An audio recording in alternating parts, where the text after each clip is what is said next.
Greetings everyone. Here are the main topics in today's video. Ukraine launches a lightning strike in Kharkiv, pushing back Russian forces on a large scale. A double blow. Russian e-commerce platforms remove Crimea, and Wildberries warehouses are now in Ukraine's crosshairs. The Kremlin was surprised, and Russia faced a devastating wave of retaliatory strikes. Internal unrest. New Russian soldiers are now targeting the Kremlin. In the fight for Donbass, Ukraine crushed Russia's Slavyansk ambitions and stopped their pincer move. Welcome to the analysis program of Luan Ban Shensu. Before we get into the details, we hope you can take a few seconds to like the video and subscribe to the channel. Support the team. Thank you to Ukraine launched a swift attack in Kharkiv, forcing Russian troops back across a wide area. Ladies and gentlemen, the military situation in northeastern Ukraine is experiencing dramatic shifts. The boundary between offense and defense is constantly being shaken by fierce counterattacks. At the Kupiansk front, despite relentless offensive efforts to crush Kiev's defensive lines, the Russian army remains at a stalemate as they face fierce counterattacks from Ukrainian defense forces. According to in-depth analysis reports from the ISVK Institute for the Study of War, bloggers continuously make ambitious claims that Moscow's units have penetrated deep into the central area of Kupiansk. They claim control of strategic positions north, south, and west of Kupiansk and Vulovy. Russian media have painted a scenario in which their army has completely taken control of the urban core of Kupiansk, and the Ukrainian forces can only launch desperate counterattacks from the outskirts. However, the reality on the battlefield reflects a much more complex and brutal picture than the one-sided statements from Moscow. Military observer Yuri Butasov released a video showing Ukrainian defense forces launching a precise attack that destroyed a self-propelled artillery system. The extremely rare Russian Tu-44 Yatsenka wheeled artillery system was destroyed right in the Kupiansk direction. This is only the second confirmed case of this advanced Russian weapon being destroyed since the large-scale conflict broke out. This loss is not only materially significant, but also damages the Kremlin's artillery reputation on the battlefield. Looking at the overall picture in the Kharkiv area, Ukraine is no longer simply on the defensive. They are deploying a very flexible and bold dual strategy, according to statements from Volodymyr, the spokesperson of the Second Corps of the Ukrainian National Guard. The defensive units are simultaneously carrying out two strategic operations, bravely defending the territories in the north and east of Kharkiv city, while also proactively launching a large-scale offensive towards Kupiansk to push back the enemy's threat. At the same time, the Ukrainian brigades in northern Kharkiv drone squadrons deep into the Russian rear areas. They destroy many tanks and important war equipment before they can be deployed to the front lines. Behind these events is an information war and internal Russian command reports filled with skepticism. International analysts say Russia's military leaders may be giving the Kremlin false reports about their victories in northern Ukraine. They overstate their army's advances across the battlefield, even in areas that have been frozen for nearly 2 years. There have been continuous announcements from the Russian side about taking control of numerous settlements, such as Novosibirsk-Maloslavitska in Sumy province, and the Institute for the Study of War is strongly questioning these claims. Observers have not found any field evidence indicating that Moscow is conducting large-scale troop movements. There is no equipment buildup or rise in combat intensity matching the territory they claim to have taken. However, the battlefield still changes every hour as the Deep State Analysis Group records new developments on the updated combat map. It shows that Russian forces, through continued perseverance, are still making local gains on the Kharkiv front. A double blow. Russian e-commerce platform drops crumb. Waverly warehouse becomes a target for Ukraine. The war is not only raging in the fiery trenches, but is also spreading to an extremely fierce front. The economic and logistical infrastructure of Russia. While the Ukrainian armed forces continuously launch raids targeting the giant e-commerce corporation wavery. A strange and meaningful development has occurred right within the Russian market. Ozon e-commerce platform suddenly stopped deliveries to Crimea Peninsula in Sevastopol. The incident exploded on social media when a Russian customer expressed surprise at the response from Ozon's support department. Accordingly, Ozon's system bluntly stated that Sevastopol is not part of Russian territory, and their international delivery service is only limited to 5 post-Soviet countries: Armenia, Belarus, Kazakhstan, Kyrgyzstan, and Uzbekistan. The fact that a Russian tech giant has, in effect, removed the Crimean Peninsula from the domestic map is not just a simple technical error, but reflects a deep-seated under the pressure of international sanctions and the risk of being drawn into the cycle of war. In fact, Ozon's cautious move stems from witnessing the harsh fate of its rival, Wildberries. The corporation is now being targeted by the Ukrainian military. Ukrainian defense forces have launched a large-scale airstrike campaign targeting Wildberries' logistics system. This raid campaign has devastating consequences. Dozens of Wildberries' large-scale central warehouses have been burned down, causing economic losses estimated at hundreds of billions of rubles. The peak was a coordinated attack using drones, striking simultaneously at 3 key Wildberries logistics centers spread across the provinces of Moscow, Leningrad, Ozon itself and Tver. Almost lost a logistics center in Zelenodonsk when a drone exploded right next to the wall. To protect themselves from the risk of being dealt a devastating blow, Kommerzon newspaper reports that Ozon quickly redistributed its expensive goods, especially electronic devices, which were sent straight to small pickup points to prevent centralized warehouses from becoming targets for Ukrainian firepower. Faced with flames of war threatening to destroy domestic logistics infrastructure, Russian corporations began carrying out a strategic evacuation to neighboring countries.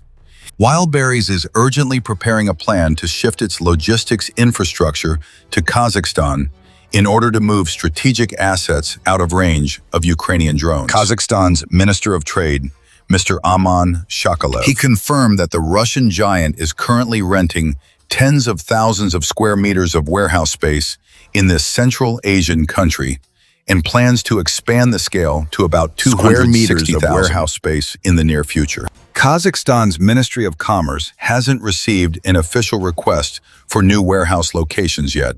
Diplomatically, Russian Deputy Foreign Minister Mikhail Galuzin at the Russia-Kazakhstan Media Forum. He has made efforts to ease the situation, affirming that the integration of e-commerce platforms between the two countries had been planned before the attacks took place. Hundreds of thousands of Kazakhstani suppliers are actively operating on Ozon and Wildberries. However, this is actually a silent but determined retreat aimed at restructuring the supply chain. This shows the deep vulnerability of the Russian economy, as the rear logistics centers are no longer absolutely safe from the extended reach of enemy firepower. The Kremlin was surprised as Russia faced a devastating wave of retaliatory strikes. The conflict is moving into a phase of disproportionate and dangerous retaliation. Here, the cost of war is evident on both sides of the front. Meanwhile, Ukraine's strategic cities, such as Kiev, Kharkiv, Odessa, and Sumy continue to endure intense waves of bombardment from the Russian side. This has badly damaged civilian infrastructure, including Novoposta facilities. The Ranik Publishing Group's warehouse was also hit, burning countless books. On the other hand, Kiev did not choose to retaliate blindly. Instead, Ukrainian forces launched disruptive strikes, surgical in nature, directly targeting the energy lifelines and core military hubs deep within the Russian Federation. Oleksiy Kopytsko's pointed assessment. This sharp counter-strategy has created a real shockwave for the Kremlin's home front in just a short period of time. Russia's industrial and energy complexes have continuously suffered painful blows. One of Russia's largest oil refining centers, in Ufa, the Republic of Bashkortostan, was attacked twice, along with a series of other key oil refining facilities, such as the Lukoil plant, Permnefteorg in Perm, the Lukoil plant, and Volgograd Nefteorg along with major oil refineries have also come under fire, and Ryazan, At the same time, the strategic fuel supply chain was severely disrupted when oil export-import depots at Taman Seaport and storage facilities belonging to the Rosneft system in Ludanovo City, Kaluga province, simultaneously caught fire. The flames erupting from these oil and gas infrastructures not only disrupted the financial resources fueling the war machine, but also exposed alarming defense gaps in Moscow's own rear.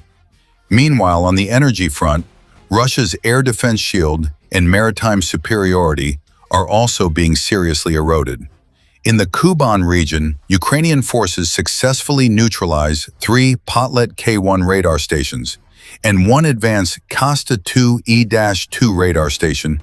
In Rostov province, strategic eyes like the Nebo SVU radar station and the Soka 2 radar complex were also left in ruins. The energy Even supply more dangerous for Russian occupying forces Ukrainian on the Crimean firepower Peninsula has reached the strategic Engels Air Air Base, persistently the launch site and for thoroughly heavy bombers. A large At the cargo same ship time- was sunk by unmanned boats, along with several Russian warships that were repeatedly attacked in the Black Sea and the Sea The of enemy's Azov. military shipping corridor Is being steadily choked off. The brutality on the battlefield is reflected in the bloody statistics of force attrition. A report from the General Staff of the Armed Forces of Ukraine indicates that Russian military casualties in July reached a record of 42,860 This number soldiers. Increased by 9% compared to June and surged by 27% compared to May, becoming the highest manpower loss since the beginning of the year. The intensity of the fighting has reached its peak, indicating a fierce war of attrition. Both sides are using all their resources in a life-and-death struggle, with neither willing to back down. On the international stage, Donald Trump's cautious statements regarding the license to transfer the Patriot missile system, as well as financial demands. For Kiev, this has created significant public confusion. However, observers believe that there is no need to be overly pessimistic, because now is the time for real action, not media pleasantries. Even the event where tens of thousands of Moroccans flooded into a NATO country was quickly forgotten amid the flow of current events. All the achievements gained on the ground during this intense period will become valuable strategic leverage that can be converted into political and economic advantages when autumn comes. The month of August has always been a period full of unexpected variables for Russia. Internal unrest as new Russian conscripts turn their guns on the Kremlin. Behind the velvet curtain of Moscow politics, a severe manpower crisis is pushing the Kremlin into a risky game of chess. According to revelations from the Wall Street Journal, citing sources from the U.S. government, the Russian leadership is seriously considering a new round of large-scale military mobilization orders right after the State Duma elections conclude in September. The main reason is a sharp drop in voluntary contract soldiers. This reality is hindering Moscow's ambitions to crush Ukraine's defenses and take full control of both Donetsk and Lugansk provinces. Unlike the first mobilization, this new wave of conscription risks sweeping up Russian citizens who have only minimal military skills, or even those who have no will to fight at all. Mr. Ruslan Pukov, director of the Center for Analysis of Strategies and Technologies, based in Moscow. He stressed that unless President Vladimir Putin abandons the goal of fully occupying Donbass, he seems to have no other choice but to issue a mobilization order. However, the political price for this decision is extremely costly. As discontent quietly spreads through society, it culminates in Dmitry Rogan's furious statement, a 53-year-old reserve officer, that he is ready to point his gun at those who forced him to enlist as soon as he is given a weapon. Cracks in Russia's home front reveal a deep strategic paradox. Former President Dmitry Medvedev immediately and firmly rejected the possibility of an upcoming military mobilization. He mentioned 200,000 volunteers signed contracts to join the armed forces in the year's first half. In addition, the parliamentary election scheduled to take place from September 18 to 20 has been arranged to ensure an overwhelming victory. For the ruling United Russia Party, this creates a nominal platform for President Putin to continue pushing for the comprehensive militarization of society for a prolonged war. The situation on the ground is much bleaker compared to the official statements. right before the pivotal meeting with Mr. Donald Trump at the White House. Ukrainian President Volodymyr Zelensky announced some shocking statistics. Just this year alone, the Russian army has suffered up to 225,500 casualties just this year, including 131,000 deaths. These devastating losses are the reason why rumors about a post-election mobilization have been swirling all summer. As Moscow desperately searches for reinforcements to fill the bloody gaps on the battlefield. Rushing into a war of attrition using human wave tactics is a double-edged sword, carrying many deadly risks. Mr. John Hobbs, Deputy Director of the Russia Program at the Foundation for Defense of Democracies, that an additional mobilization order could help Russia prolong the war. But it is completely insufficient to change the situation. However, as Mr. Yuri Boyeko, the CEO of the Hope for Ukraine organization, warned, a large-scale military draft, as warned by the Kyiv authorities, remains a huge strategic threat to Ukraine and its Western allies. Because of the overwhelming troop numbers, Moscow can accept heavy losses at the front lines, maintain a war of attrition, and firmly strengthen defensive lines against future counterattacks. Finally, expert Hardy from the FDD organization assessed that if the Kremlin decides to issue a mobilization order again, it will be a tacit admission that the military campaign is drifting off the path to victory. Rather than reducing its demands to seek a peace settlement, Moscow once again chooses to go all in on war. Despite the risk of triggering a new wave of mass exodus among intellectuals, as well as the risk of sparking a wave of internal opposition to a war that is increasingly taking away the life and death battle for Donbass. Ukraine shatters Russia's ambitions in Slavyansk, breaks the Russian pincer. In the Donbass hotspot, the confrontation between the two front lines is pushing the intensity of the fighting to the extreme, where every bit of land is paid for in blood. East of Slavyansk, the Ukrainian Defense Forces launched a sudden, lightning counterattack in the Rye-Oleksandrovka area, crushing the Russian army's plan to set up an offensive position. After their ground pincer failed, Russia boosted airstrikes, bombing heavily.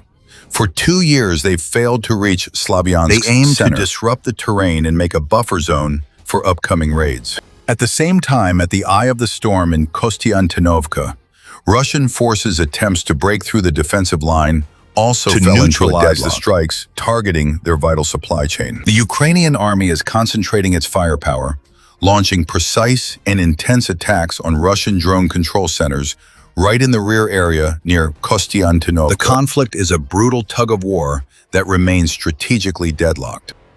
The Deep State Analysis Group notes this is the first time in months Russian forces have now captured more territory than Ukraine has retaken.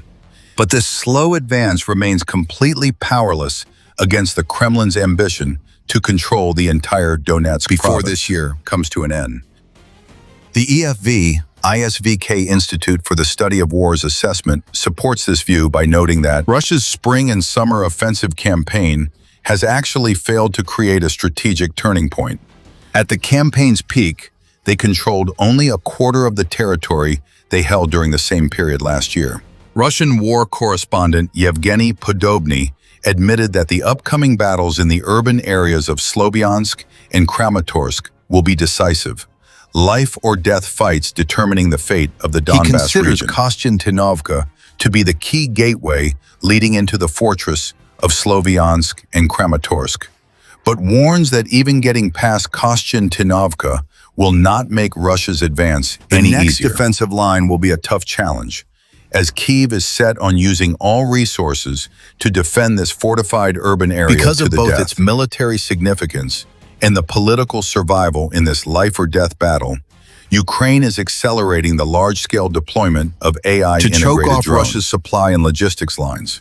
On the other hand, Russia is trying to destroy Ukraine's combat power by launching large-scale attacks on military factories and port infrastructure in Kyiv in order to completely destroy the production, storage, and transportation capabilities for weapons and equipment used by the Ukrainian military. So, in your opinion, which side is the battlefield currently favoring?